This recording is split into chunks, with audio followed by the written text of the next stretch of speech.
Good morning, everybody.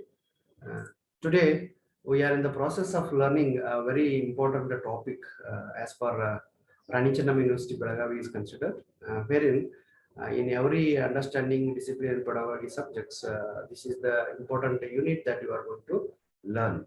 So the title of the topic that I am going to present in front of you today is about constructivism. ರಚನಾತ್ಮಕತೆ ಅಂತ ನಾವು ಇದನ್ನು ಕರಿತೀವಿ. ಸಾಮಾನ್ಯವಾಗಿ ರಚನಾತ್ಮಕತೆಯು ನಮ್ಮ ಶಿಕ್ಷಣ ಕ್ರಮಗಳಲ್ಲಿ ಅತ್ಯಂತ ಇತ್ತೀಚೆಗೆ, ವಿಶೇಷವಾಗಿ ನಮ್ಮ ಬೋಧನಾ ಕಲಿಕಾ ಪ್ರಕ್ರಿಯೆಯಲ್ಲಿ ಇತ್ತೀಚೆಗೆ ಪರಿಗಣಿಸಲ್ಪಟ್ಟಂತಹ ಮತ್ತು ಸ್ವೀಕರಿಸಲ್ಪಟ್ಟಂತಹ ಒಂದು ವಿಶೇಷವಾದಂತಹ ಕಾಳಜಿಪೂರ್ವಕವಾದಂತಹ ನಡೆ. ಅಂದ್ರೆ ಬೋಧಕರು ತಮ್ಮ ಬೋಧನಾ ಚಟುವಟಿಕೆಗಳಲ್ಲಿ, ಕಲಿಕಾ ಚಟುವಟಿಕೆಗಳಲ್ಲಿ ಅಗತ್ಯವಾಗಿ ಪರಿಭಾವಿಸಲೇಬೇಕಾದ, ಗಮನಿಸಲೇಬೇಕಾದಂತಹ ಮತ್ತು ಅತಿ ಅವಶ್ಯವಾಗಿ ಅಳವಡಿಸಿಕೊಳ್ಳಲೇಬೇಕಾದಂತಹ ಕೆಲವೊಂದು ಉಪಯುಕ್ತ ಕ್ರಮಗಳಲ್ಲಿ ಈ ಒಂದು ಮಾಧ್ಯಮವು ಸಹ ಅತ್ಯಂತ ಪ್ರಮುಖವಾದದ್ದಾಗಿದೆ. ಹಾಗಾಗಿ ಇವತ್ತು ನಾವು ರಚನಾತ್ಮಕತೆ ಅಥವಾ ಕನ್ನಡದಲ್ಲಿ ಅದಕ್ಕೆ ಕನ್ಸ್ಟ್ರಕ್ಟಿವಿಸಮ್ಗೆ ಪರ್ಯಾಯವಾಗಿ ಬಳಸುವಂತ ಪದ ಅಂದ್ರೆ ರಚನಾತ್ಮಕವಾದ. It is ism which is we have different type of ism like idealism, realism. Okay, in the same format, this is also the contribution of psychology. Based on its understanding, we will come to know what is the meaning, how important understanding the concept of constructivism as far the role of teacher as well as learners is considered right now. As I used to give more importance for the student centered activities, so ಇವತ್ತಿನ ಒಂದು ಮಾಧ್ಯಮದಲ್ಲಿ, ಇವತ್ತಿನ ಒಂದು ಶೈಕ್ಷಣಿಕ ವ್ಯವಸ್ಥೆಯಲ್ಲಿ ನಾವು ನೋಡ್ತಾ ಇರುವಂಗೆ ಬೋಧನಾ ಕಲಿಕಾ ಪ್ರಕ್ರಿಯೆಯಲ್ಲಿ ವಿಶೇಷವಾಗಿ ವಿದ್ಯಾರ್ಥಿಗಳಿಗೆ ಹೆಚ್ಚಿನ ಒಂದು ಒಲವನ್ನ, ವಿದ್ಯಾರ್ಥಿಗಳಿಗೆ ಹೆಚ್ಚಿನ ಒಂದು ಮಾನ್ಯತೆಯನ್ನು ನೀಡಿರುವಂತಹ ಒಂದು ಸಂದರ್ಭದಲ್ಲಿ ಇತ್ತೀಚೆಗಷ್ಟೇ ನಾವು ಶಿಕ್ಷಣ ಕ್ರಮದಲ್ಲಿ ಈ ಒಂದು ವಿಷಯದ ಬಗ್ಗೆ ಚರ್ಚೆ ಮಾಡ್ತಾ ಇದೀವಿ. ಈ ವಿಷಯಕ್ಕೆ ಅನುಗುಣವಾಗಿ ಇದನ್ನ ವಿಶೇಷವಾಗಿ ಭಾವಿ ಶಿಕ್ಷಕರಲ್ಲಿ ಹೊರಟಿರುವಂತಹ ತಾವೆಲ್ಲಗಳು ಇದನ್ನ ಅರಿತುಕೊಂಡು ಅದನ್ನ ತಮ್ಮ ಬೋಧನಾ ಕ್ರಮಗಳಲ್ಲಿ ಮುಂದೆ ಬರುವಂತಹ ಪಾಠಗಳನ್ನ ನೀವೇನು ನೀಡಬೇಕಾಗ್ತದೆ, ಆ ಸಂದರ್ಭದಲ್ಲಿ 5E ಆಧಾರಿತ ಪಾಠಗಳನ್ನು ನೀಡುವ ಸಂದರ್ಭದಲ್ಲಿ ಈ ಒಂದು ರಚನಾತ್ಮಕವಾದ ಅಥವಾ constructivism that we are all calling as somehow it is directly or indirectly influencing in everyone's personality as far teaching competencies are considered. ಬೋಧನಾತ್ಮಕ ಸಾಮರ್ಥ್ಯಗಳ ಬಗ್ಗೆ ನಾವು ಮಾತಾಡಬೇಕಾದ್ರೆ ಹಳೆಯ ಕಾಲದಲ್ಲಿ ಅಥವಾ ಒಂದು 10 ವರ್ಷದ ಕೆಳಗಡೆ, ಒಂದು 5 ವರ್ಷದ ಕೆಳಗಡೆ this particular term is very unknown to us. ನಮಗೆ ಪರಿಚಯನೇ ಇರಲಿಲ್ಲ ಈ ಶಬ್ದ. ರಚನಾತ್ಮಕವಾದ ಅನ್ನುವಂತಹದ್ದು ಬಹಳ ಹಿಂದಿನಿಂದನೇ ಬಂದಂತಹ ಪದ ಆಗಿದ್ರು ಸಹ ನಮ್ಮ ಶೈಕ್ಷಣಿಕ ವ್ಯವಸ್ಥೆ ಬಗ್ಗೆ ನಾವು ಮಾತಾಡೋದಾದ್ರೆ it is not that very common for every one of us, but due to the introduction of 5E lessons as well as the other competencies, or we can say the different strategies for teaching and learning is considered. So nowadays it is one of the hot topic, you can say. ಬಹಳ ವಿಶೇಷವಾದಂತಹ, ಪ್ರತಿಯೊಬ್ಬರು ಗಮನಿಸಲೇಬೇಕಾದಂತಹ, ಪ್ರತಿಯೊಬ್ಬರು ಅರ್ಥೈಸಿಕೊಳ್ಳಲೇಬೇಕಾಗಿರುವಂತಹ ಅಥವಾ ಭಾವಿ ಶಿಕ್ಷಕರು ಅಥವಾ ಶಿಕ್ಷಕರಾದವರು ಸಹ ತಿಳಿದುಕೊಳ್ಳಬೇಕಾದಂತ ಒಂದು ವಿಚಾರ ಅಥವಾ ಒಂದು ವಿಷಯ ಅಂತಂದ್ರೆ ಅದು ರಚನಾತ್ಮಕವಾದ. ಹಾಗಾದ್ರೆ ಏನಿದು ರಚನಾತ್ಮಕವಾದ, ಎಲ್ಲಿ ಹುಟ್ಕೊಳ್ತು, ಇದರ ಹಿನ್ನೆಲೆ ಏನು, ಇದರ ಅರ್ಥ ಏನು, ಇದಕ್ಕೆ ಸಂಬಂಧಪಟ್ಟಂತಹ ವ್ಯಾಖ್ಯೆಗಳು ಏನು, ಹೀಗೆ ಕೆಲವೊಂದಷ್ಟು ಅಂಶಗಳನ್ನು ನಾವು ಕಲಿಯುವಂತ ಪ್ರಯತ್ನ ಮಾಡೋಣ. So in today's class I am going to discuss about what is the meaning of constructivism, okay, what are the definitions which are available, and what are the basic features and the characteristics that we can identify, and how important constructivism is. ಇಂದಿನ ಅವಧಿಯಲ್ಲಿ ನಾವು ರಚನಾತ್ಮಕವಾದ ಅಥವಾ ರಚನಾತ್ಮಕತೆ ಅಂದ್ರೆ ಏನು ಅನ್ನೋದನ್ನ ಬೇರೆ ಬೇರೆ ಚಿತ್ರಗಳ ಮೂಲಕ ಅಥವಾ ಉದಾಹರಣೆಗಳ ಮೂಲಕ ತಿಳಿಯುವಂತ ಪ್ರಯತ್ನ ಮಾಡೋಣ. ಅದರ ನಂತರ ಕೆಲವೊಂದಷ್ಟು ಮನೋವಿಜ್ಞಾನಿಗಳು ಅಥವಾ ಶಿಕ್ಷಣ ತಜ್ಞರು ಈ ವಿಷಯದ ಕುರಿತಾಗಿ ಹಲವಾರಷ್ಟು ವಿಷಯಗಳನ್ನ ವ್ಯಾಖ್ಯಾನಿಸಿದ್ದಾರೆ. ಆ ವ್ಯಾಖ್ಯೆಗಳು ಯಾವ ರೀತಿ ನಮಗೆ ಈ ಒಂದು ವಿಷಯವನ್ನ, ರಚನಾತ್ಮಕವಾದವನ್ನು ತಿಳಿದುಕೊಳ್ಳಿಕ್ಕೆ ಸಹಾಯಕ ಆಗ್ತದೆ. ಹಾಗೇನೆ ರಚನಾತ್ಮಕವಾದವನ್ನ ಅರ್ಥ ಮಾಡಿಕೊಂಡ ನಂತರ ಅದು ಒಳಗೊಂಡಿರಬಹುದಂತಹ ಲಕ್ಷಣಗಳೇನು, ಆ ಲಕ್ಷಣಗಳ ಆಧಾರದ ಮೇಲೆ ನಾವು ಕೆಲವೊಂದಷ್ಟನ್ನ ನಮ್ಮ ಬೋಧನಾ ಕಲಿಕಾ ಪ್ರಕ್ರಿಯೆಯಲ್ಲಿ ಕೆಲವೊಂದಷ್ಟು ಅಂಶಗಳನ್ನ ರೂಪಿಸಿಕೊಂಡು, ರಚಿಸಿಕೊಂಡು ಅವುಗಳನ್ನ ಅಳವಡಿಸಿಕೊಳ್ಳುವಂತ ಒಂದು ಪ್ರಯತ್ನವನ್ನ ನಮ್ಮ ಬೋಧನಾ ಕೌಶಲ್ಯಗಳಲ್ಲಿ ಗಮನಿಸಬೇಕಾಗ್ತದೆ. ಹಾಗಾಗಿ ಅದು ಒಳಗೊಂಡಿರುವಂತಹ ಗುಣಲಕ್ಷಣಗಳು ಏನು ಅಂತ ನೋಡ್ತಾ ಬರೋಣ. ಕೊನೆಯದಾಗಿ how important it is, or in what form or in what way constructivism is essential for you people. ಹಾಗಾದ್ರೆ ಇದರ ಪ್ರಮುಖವಾದಂತಹ ಅಂಶಗಳು ಏನು, ಅದಕ್ಕೆ ಇದು ಪ್ರಾಮುಖ್ಯತೆಯನ್ನು ಪಡೆದಿದೆ, ಇದರ ಅಗತ್ಯತೆ ಏನು ಇವತ್ತಿನ ಸಂದರ್ಭದಲ್ಲಿ. ಹಂಗಾದ್ರೆ ಇಲ್ಲಿವರೆಗೆ ಇರುವಂತಹ ನಾವು ಬೋಧನಾ ಕಲಿಕಾ ಪ್ರಕ್ರಿಯೆಯಲ್ಲಿ ಏನಾದ್ರು ತೊಂದರೆಗಳಿದ್ವೇನು ಅನ್ನುವಂಥದ್ದು. ನೋಡಿ, ಶಿಕ್ಷಣ ಪ್ರಕ್ರಿಯೆ ಅನ್ನೋದು ನಿಂತ ನೀರಲ್ಲ, ಅದು ಯಾವಾಗಲೂ ಸಹ ಹರಿಯುತ್ತಿರುವ ನೀರು ಅಂತ ನಾವು ಸಾಮಾನ್ಯವಾಗಿ ವ್ಯಾಖ್ಯಾನಿಸ್ತೀವಿ.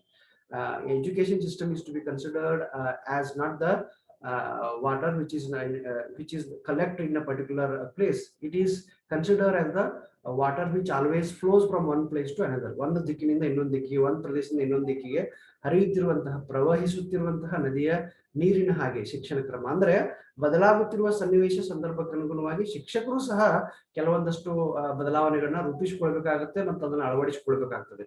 Don't think that after completion of B.Ed, if you become a teacher, that is only the end of learning.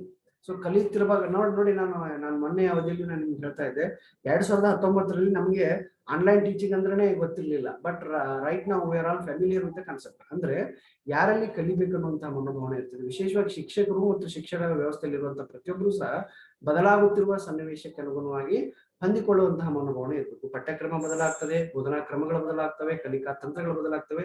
ಈ ಎಲ್ಲ ಹಿನ್ನೆಲೆಯಲ್ಲಿ ಪ್ರತಿಯೊಬ್ಬರು ಸಹ ಬದಲಾಗುತ್ತಿರುವ ಸನ್ನಿವೇಶ ಸಂದರ್ಭಕ್ಕೆ ಅನುಗುಣವಾಗಿ ವಿಷಯ ವಸ್ತುಗಳನ್ನ ತಿಳಿದುಕೊಳ್ಳುವಂತಹ, ಅರ್ಥೈಸಿಕೊಳ್ಳುವಂತಹ, ನನ್ನ ವ್ಯಕ್ತಿತ್ವದಲ್ಲಿ ಅವುಗಳ ಬದಲಾವಣೆಗಳನ್ನು ತರಲೇಬೇಕಂತ ಅನಿವಾರ್ಯತೆ ಇದ್ದರೆ ಅದನ್ನು ತರುವಂತಹ ಪ್ರಯತ್ನಗಳನ್ನು ನಾವು ಮಾಡ್ತಾ ಇರ್ತೀವಿ. In 2020 we are not familiar with masks. Even we are not familiar with sanitization ಅಂದ್ರೆ ಏನು, ಮಾಸ್ಕ್ ಅಂದ್ರೆ ಏನು, ಸೋಷಿಯಲ್ ಡಿಸ್ಟೆನ್ಸ್ ಅಂದ್ರೆ ಏನು ಅನ್ನೋದು ನಮ್ಗೆ ಗೊತ್ತೇ ಇರಲಿಲ್ಲ. But due to the pandemic situation ಇವತ್ತು ಮನೆಯಲ್ಲಿರುವಂತ 1 ವರ್ಷದ ಮಗು, 2 ವರ್ಷದ ಮಗುಗೂ ಸಹ ಗೊತ್ತಿದೆ ವಾಟ್ ಈಸ್ ಸೋಷಿಯಲ್ ಡಿಸ್ಟೆನ್ಸ್, ಸಾಮಾಜಿಕ ಅಂದ್ರೆ ಏನು, ಸಾಮಾಜಿಕ ಅಂತರ ಅಂದ್ರೆ ಏನು, ಆಮೇಲೆ ಮಾಸ್ಕ್ ಅಂದ್ರೆ ಏನು, ಮಾಸ್ಕ್ ಹೆಂಗ್ ಹಾಕೊಳ್ಬೇಕು, ಎಲ್ಲಿ ಹಾಕೊಳ್ಬೇಕು, ಪಬ್ಲಿಕ್ ನಲ್ಲಿ ಹೋಗ್ಬೇಕಾದ್ರೆ what should be our behaviour, ಆಮೇಲೆ ಹೊರಗಡೆ ಹೋಗಿ ಬಂದ ತಕ್ಷಣ ಕೈ ತೊಳೆಯೋದಾಗ್ಲಿ, ಹ್ಯಾಂಡ್ ವಾಶ್ ಮಾಡ್ಕೊಳ್ಳೋದಾಗ್ಲಿ, ಅಥವಾ ಸ್ಯಾನಿಟೈಸೇಷನ್ ಯೂಸ್ ಮಾಡ್ಕೊಳ್ಳೋದಾಗ್ಲಿ, ಈ ರೀತಿ ಎಲ್ಲ ಅಂಶಗಳು ಇವತ್ತಿನ ಮಗುಗೆ ಬಂದಿದೆ. ಅಂದ್ರೆ that is the beauty of adjustment, that is the beauty of learning. ಯಾವಾಗ ನಮ್ಮಲ್ಲಿ ಕಲಿಕೆಯ ಒಂದು ಉತ್ಸುಕತೆ ಜಾಸ್ತಿ ಇರ್ತದೆ, ಆ ಕಲಿಕೆಯ ಬಗ್ಗೆ ಹಂಬಲ ಜಾಸ್ತಿ ಇರ್ತದೆ, ಯಾವುದೇ ಒಂದು ವಿಷಯವನ್ನು ನಾವು ಕಲಿಬೇಕನ್ನುವಂತಹ ಒಂದು ಆಸಕ್ತಿ ಜಾಸ್ತಿ ಇರ್ತದೆ, ಆವಾಗ ಪ್ರತಿ ಹಂತದಲ್ಲೂ ಸಹ ನಮಗೆ ಬಹಳಷ್ಟು ಬದಲಾವಣೆಗಳನ್ನ ಮಾಡ್ಕೊಂಡು ಬರ್ಬೋದು. ಈ ಒಂದು ಹಿನ್ನೆಲೆಯಲ್ಲಿ ನಾವು ಇಂದಿನ ಅವಧಿಯಲ್ಲಿ ಕನ್ಸ್ಟ್ರಕ್ಟಿವಿಸಮ್ ಎನ್ನುವಂತ ಒಂದು ವಿಶೇಷ ವಿಷಯ ವಸ್ತುವನ್ನು ಕಲಿಲಿಕ್ಕೆ ಹೊರಟಿದ್ದೀವಿ. So before to begin the meaning of the constructivism, just I would like to give a brief information about one of the beautiful statement which is given by Kurt Lewin. I think Kurt Lewin ಅನ್ನುವಂತಹ ಒಬ್ಬ ಶಿಕ್ಷಣ ತಜ್ಞರು ಒಂದು ಅದ್ಭುತವಾದಂತಹ ಹೇಳಿಕೆಯನ್ನು ಕೊಡ್ತಾರೆ. As far learning is considered, ಕಲಿಕೆಯ ಬಗ್ಗೆ, learning is more effective when it is an active rather than a passive process ಅಂತ. ಕಲಿಕೆ ಯಾವಾಗೂ ಕ್ರಿಯಾಶೀಲವಾದಂತಹ ಪ್ರಕ್ರಿಯೆ ಆದಾಗ ಮಾತ್ರ ಅದರಲ್ಲಿ ಹೆಚ್ಚಿನ ಒಂದು ಪರಿಣಾಮಕತ್ವ ಬರ್ತದೆ ಹೊರತು ನಿರಾಸಕ್ತಿಯಿಂದ ಭಾಗವಹಿಸಿದ್ರೆ ಅದರಲ್ಲಿ ಬರುವುದಿಲ್ಲ. ನೋಡಿ, these statements only are of different colours. ಒಂದು ಸ್ಲೈಡ್ ನೋಡಿದ ತಕ್ಷಣ ನಮ್ಮನ್ನ if that slide should have to catch the audience views ಅಂದಾಗ it should be of number of colours. ಆ ಒಂದು ಹೇಳಿಕೆಯನ್ನ ನಾನು ಸ್ವಲ್ಪ ಆರ್ಟಿಸ್ಟಿಕ್ ಆಗಿ ಕ್ರಿಯೇಟಿವ್ ಆಗಿ ಪ್ರೆಸೆಂಟೇಷನ್ ಮಾಡಬೇಕಾಗಿದೆ. ಅಂದ್ರೆ ಯಾವುದೋ ಒಂದು ಪ್ರದೇಶದಲ್ಲಿ ಇರುವಂತಹ ನೀವು, ನಾನೆಲ್ಲೋ ಒಂದು ಕಡೆ ಕೂತ್ಕೊಂಡು ನಿಮ್ಮನ್ನ ನನ್ನ ಪಾಠದಲ್ಲಿ ನಾನು ಹೇಳುವಂತ ವಿಷಯದಲ್ಲಿ ನಿರಂತರವಾಗಿ ತೊಡಗಿಸಿಕೊಳ್ಬೇಕು ಅಂತಂದ್ರೆ the way I am representing, the way I am presenting, it should attract you, it should catch you, it should catch your attention towards listening to me. ನನ್ನ ಪಾಠವನ್ನ ನೀವು ನಿರಂತರವಾಗಿ ಕೇಳಬೇಕು ಅಂತಂದ್ರೆ ಆ ನಿರಂತರತೆಯನ್ನ ಕೇಳಿಸುವಿಕೆಯಲ್ಲಿ ಸಫಲನಾಗಬೇಕಂದ್ರೆ ನನ್ನಲ್ಲಿ ಆ ರೀತಿಯ ಸಾಮರ್ಥ್ಯಗಳಿರಬೇಕಾಗುತ್ತೆ. ಹಾಗಾಗಿ ಶಿಕ್ಷಕನಾದವನು ತನ್ನ ಬೋಧನಾ ಕಲಿಕಾ ಪ್ರಕ್ರಿಯೆಯಲ್ಲಿ ಕೇವಲ ತನ್ನ ವಿಷಯವನ್ನು ತಿಳಿದುಕೊಳ್ಳೋದು ಎಷ್ಟು ಪ್ರಮುಖವಾಗಿದೆಯೋ, ಆ ತಿಳಿದುಕೊಂಡಂತಹ ವಿಷಯನ ಎಷ್ಟು ಪರಿಣಾಮಕಾರಿಯಾಗಿ ವಿದ್ಯಾರ್ಥಿಗಳಿಗೆ ಮುಟ್ಟಿಸಲಿಕ್ಕೆ ಸಾಧ್ಯ ಆಗ್ತದೆ. How effectively I can represent my self in the class room as per the knowledge as well as the attitude and interest of the learners are considered.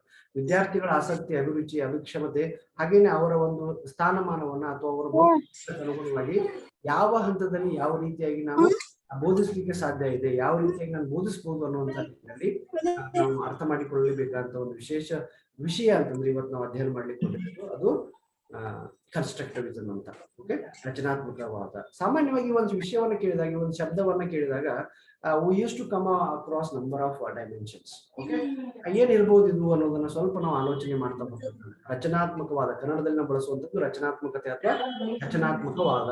ಅಂದ್ರೆ ಇದೊಂದು ವಾದ, ಬೋಧನೆಗೆ ಸಂಬಂಧಪಟ್ಟಂಗೆ ಅಥವಾ ಬೋಧನಾ ಕಲಿಕಾ ಪ್ರಕ್ರಿಯೆಗೆ ಸಂಬಂಧಪಟ್ಟಂಗೆ ನಾವು ವಾದಗಳಿಗೆ ನೋಡಿದೀವಿ, ಕೇಳಿದೀವಿ ಅಥವಾ ಅರ್ಥೈಸಿಕೊಳ್ಳುವಂತ ಒಂದು ಪ್ರಯತ್ನ. ಆ ನಿಟ್ಟಿನಲ್ಲಿ ನೋಡಿದಾಗ we have different elements, as I said. ಅರಿಶಿನ ಕಲರ್ ಕ್ಯಾರಿ ಬ್ಯಾಗ್ ನಾಗ ಹಾಕಿದ್ದೆ. Yes, don't try to play with your audios as well as videos. Okay, Shilpa Desai, kindly mute yourself. Sound yaar mute ಮಾಡ್ರಿ Madu. Shilpa Desai. As I was talking about constructivism, constructivism definitely voice ಕೇಳ್ತಿಲ್ಲ sir ಸ್ವಲ್ಪ ಜೋರಾಗಿ ಹೇಳಿ. once again sir ಒಂದ್ ನಿಮಿಷ ತಡಿ sir, mute ಮಾಡ್ಕೊಳ್ತಾಡಿ sir ಅವರು. ಹಲೋ, ಯಾರಿದ್ರಿ? ಸರ್ ವಾಯ್ಸ್ ಸ್ವಲ್ಪ ಜೋರಾಗಿ ಹೇಳ ಅಂತ ಸರ್, ಒಟ್ಟ ಕೇಳ್ತಾ ಇಲ್ಲ. ಹಾ ಹೇಳ್ತೇವೆ ಸರ್, ಸ್ವಲ್ಪ ಸೌಂಡ್ ಜಾಸ್ತಿ ಮಾಡಂತ ಸರ್. okay okay ಹಾ ಓಕೆ. ನೀವು ವಾಲ್ಯೂಮ್ ಜಾಸ್ತಿ ಇಟ್ಕೊಂಡ್ಬಿಡ್ರಿ, ಮೊಬೈಲ್ನಾಗ ಬರ್ತದೆ. ವ್ಯಾಲ್ಯೂಮ್ ಲ್ಯಾಪ್ಟಾಪ್ ನಲ್ಲಿ 100% ಇದೆ, ಸ್ವಲ್ಪ ನಿಮ್ಮ ಮೊಬೈಲ್ ನಲ್ಲಿ ಹೌದು sir. Okay okay sir, okay. ಹಾ ಓಕೆ. ನಾನು ಇನ್ನೊಂದು ಸ್ವಲ್ಪ ಜೋರಾಗಿ ಹೇಳ್ತೀನಿ, ಏನ್ ತೊಂದರೆ ಇಲ್ಲ. Thank you.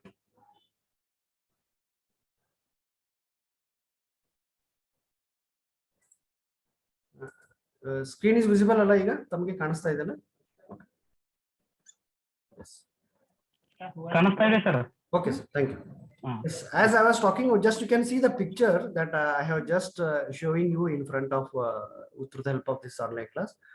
I think ಈ ಒಂದು ಚಿತ್ರ ನೋಡಿದಾಗ ನಿಮ್ಮ ಮನಸ್ಸಿನಲ್ಲಿ ಒಂದಷ್ಟು ವಿಚಾರಗಳು ಬರ್ತವೆ.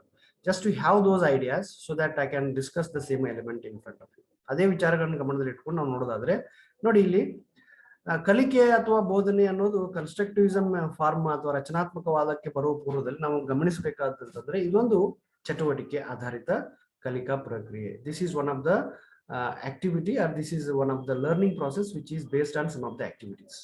ಸೊ ಸಾಮಾನ್ಯವಾಗಿ ಸಾಂಪ್ರದಾಯಿಕವಾದಂತಹ ಬೋಧನೆ, ಟ್ರೆಡಿಷನಲ್ ಮೆಥಡ್ ಆಫ್ ಟೀಚಿಂಗ್ ಅಂತ ನಾವೇನ್ ಕರಿತೀವಿ, ಆ ಸಾಂಪ್ರದಾಯಿಕವಾದಂತಹ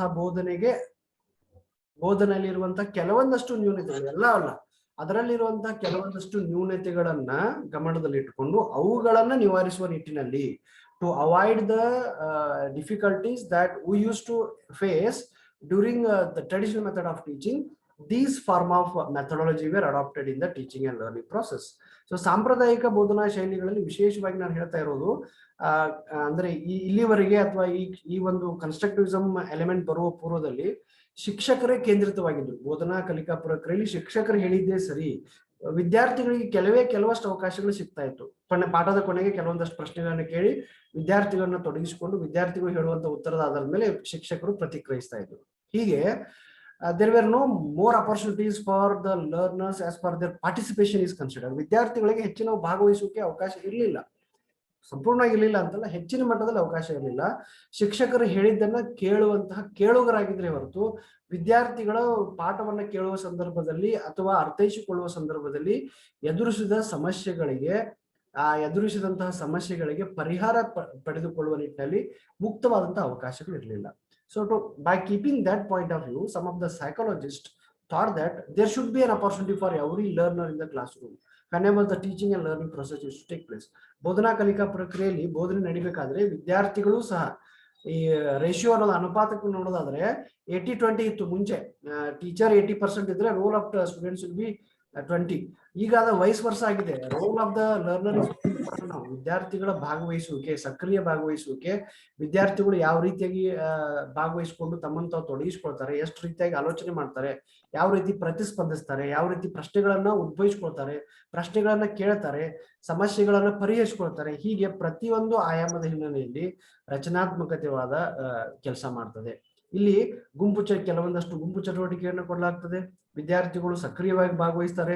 ಆ ಸಕ್ರಿಯವಾಗಿ ಭಾಗವಹಿಸಿದಾಗ ತಮ್ಮ ಮನಸ್ಸಿನಲ್ಲಿ ಉಂಟಾದಂತಹ ಕೆಲವೊಂದು ಭಾವನೆಗಳನ್ನ, ವಿಚಾರಗಳನ್ನ, ಪ್ರಶ್ನೆಗಳನ್ನ ಇನ್ನೊಬ್ಬರ ಜೊತೆಗೆ ಕೇಳ್ತಾರೆ, ಅದನ್ನ ಪರಿಹರಿಸಿಕೊಳ್ತಾರೆ. ಹೀಗೆ ಒಂದು ರೀತಿಯಲ್ಲಿ ಸಕ್ರಿಯ ಭಾಗವಹಿಸುವಿಕೆ, active learning use to take place during the term of during the participation as well as anticipation with the help of constructivism.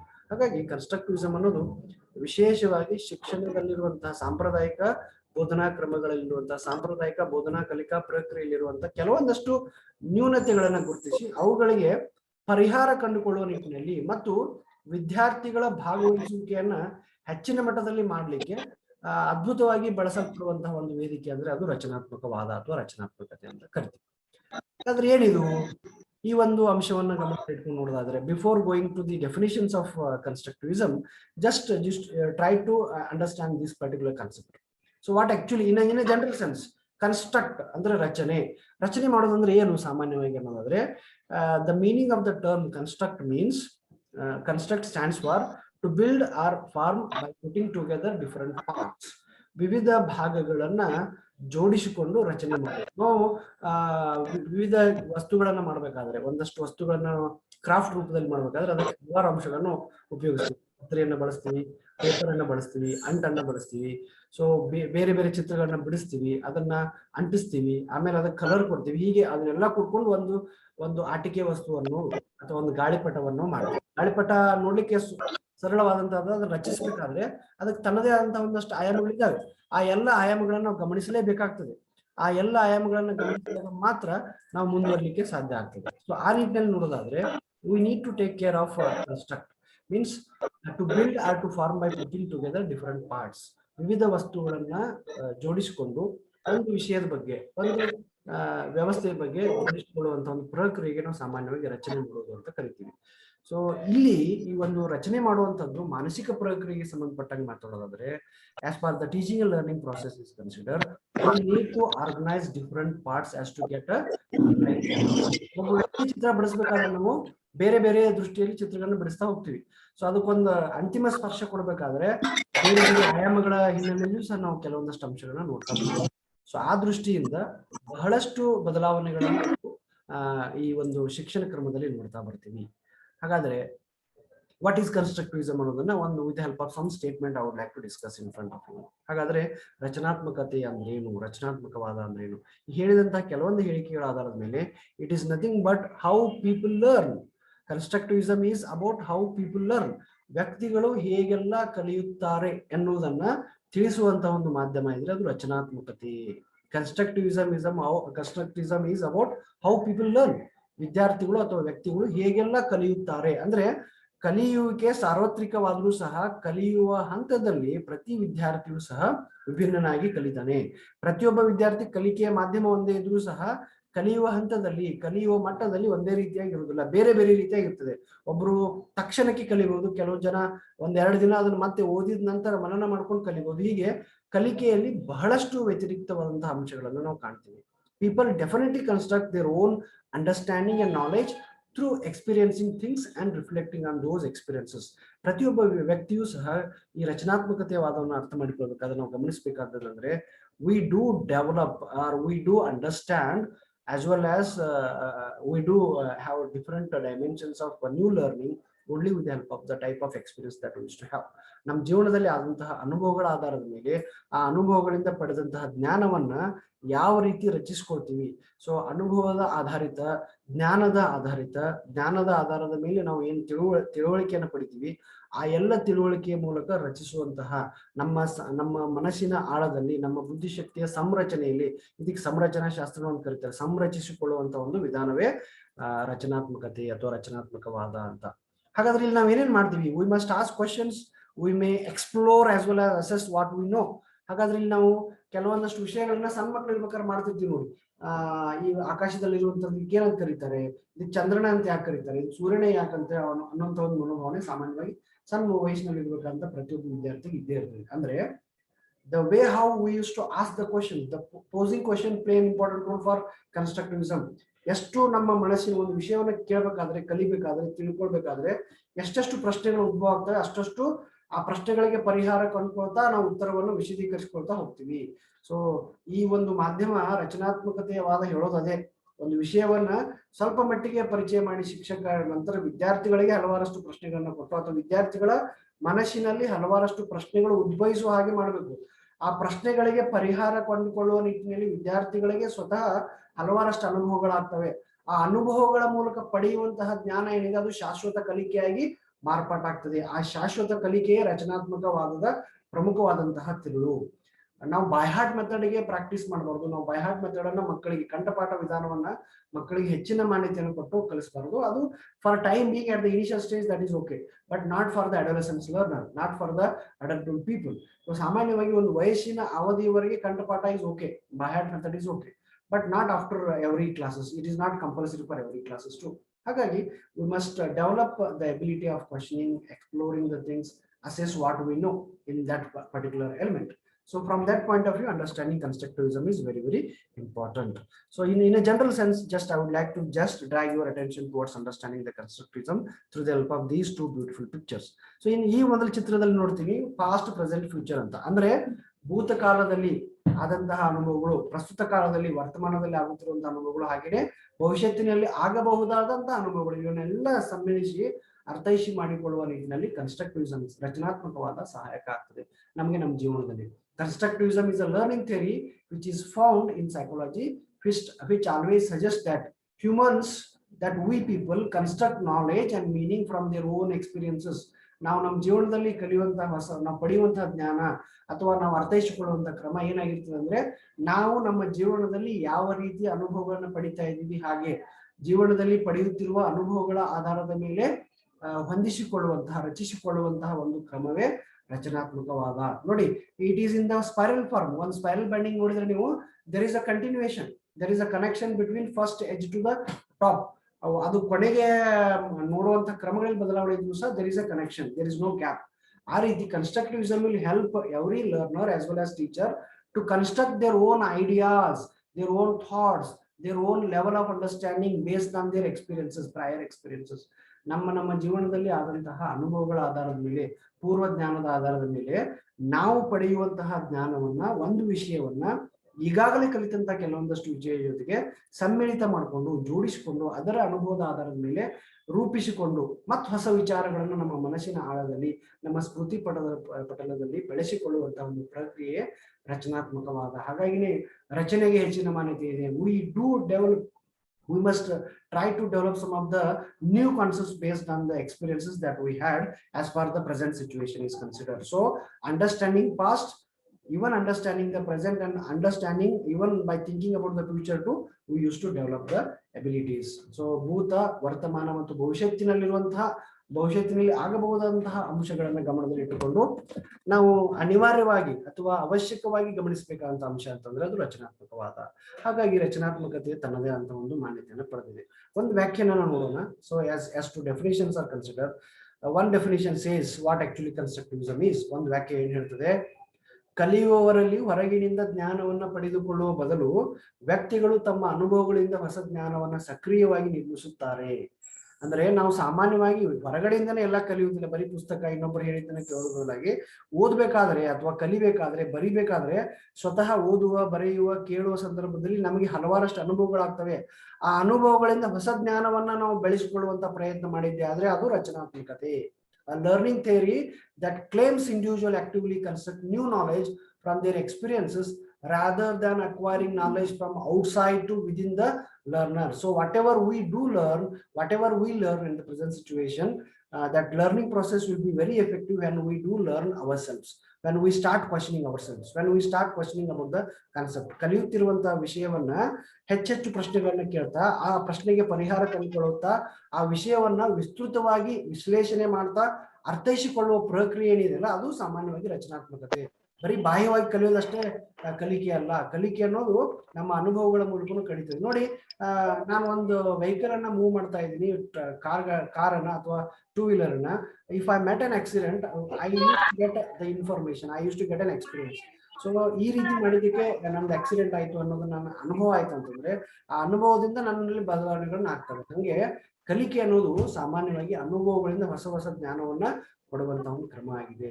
ಇನ್ನೊಂದು ವಾಕ್ಯ ಹೇಳೋದಾದ್ರೆ regarding the concept of constructivism, ಪರಿಸರ ಮತ್ತು ಇತರರೊಂದಿಗಿನ ಸಂವಹನಗಳ ಮೂಲಕ ಜ್ಞಾನವನ್ನು ಪ್ರತ್ಯೇಕವಾಗಿ ನಿರ್ಮಿಸಲಾಗ್ತದೆ ಮತ್ತು ಇತರರೊಂದಿಗಿನ ಸಾಮಾಜಿಕವಾಗಿರ್ಬೋದು ಪರಸ್ಪರ ಕ್ರಿಯೆಗಳ ಮೂಲಕ ಸಹ ನಿರ್ಮಿಸಲಾಗಿರುವಂತಹ ಒಂದು ಪ್ರಕ್ರಿಯೆಗೆ ನಾವು ಸಾಮಾನ್ಯವಾಗಿ ರಚನಾತ್ಮಕವಾದ ಅಂತ ಕರಿತೀವಿ. ಸೊ ರಚನಾತ್ಮಕವಾದ ಅನ್ನೋದು ಒಬ್ಬ ವ್ಯಕ್ತಿಯ ಅನುಭವಗಳ ಮೂಲಕ ಪ್ರಶ್ನಿಸುವುದರ ಮೂಲಕ ಸಂವಹಿಸುವಂತ ಒಂದು ಕ್ರಮ ಆಗಿದೆ. ಹಾಗೇನೆ ನಾನು ಇತರರ ಜೊತೆಗೆ ಯಾವ ರೀತಿಯಾಗಿ ವ್ಯವಹರಿಸ್ತೀನಿ, ಸಂವಹನಗಳ ಮೂಲಕ ಜ್ಞಾನವನ್ನು ಪಡಿತೀನಿ, ಬೇರೆ ಬೇರೆ ಆಯಾಮಗಳ ಮೂಲಕ, ಬೇರೆ ಬೇರೆ ಭಾಗಗಳ ಮೂಲಕ ಪಡಿತೀನಿ, ಅದನ್ನ ಯಾವ ರೀತಿ ಇತರರ ಜೊತೆಗೆ ಪರಸ್ಪರ ಕ್ರಿಯೆಗಳ ಮೂಲಕ ಮತ್ತೆ ಸಹ ನಿರ್ಮಿಸಲಾಗ್ತದೆ. ಅದರ ಆಧಾರದ ಮೇಲೆ ನಮ್ಮ ವೈಯಕ್ತಿಕ ರಚನಾತ್ಮಕ ಅಂಶಗಳು ನೆಲೆಗಟ್ಟಿರ್ತವೆ ಅಥವಾ ಕೂಡುಗಟ್ಟಿರ್ತವೆ ಅನ್ನೋದನ್ನ ನಾವು ಗಮನಿಸಬಹುದು. ಹೀಗೆ ರಚನಾತ್ಮಕವಾದ ತನ್ನದೇ ಅಂತ ಒಂದಷ್ಟು ಆಯಾಮಗಳನ್ನ, ತನ್ನದೇ ಅಂತ ಒಂದಷ್ಟು ಸಿದ್ಧಾಂತಗಳನ್ನ ಒಳಗೊಂಡಿರೋದನ್ನ ನಾವು ಸಾಮಾನ್ಯವಾಗಿ ಕಾಣ್ತೀವಿ.